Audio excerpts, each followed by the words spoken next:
Well, here I am on my lovely vacation on Candlewood Lake. It's a gorgeous day, and people are out boating and doing stuff.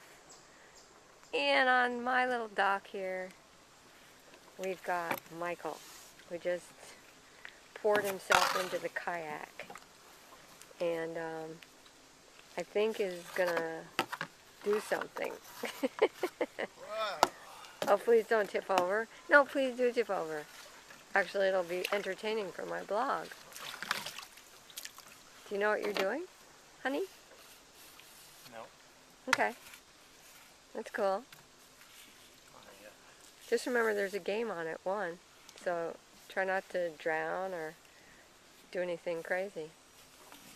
I'll do my best.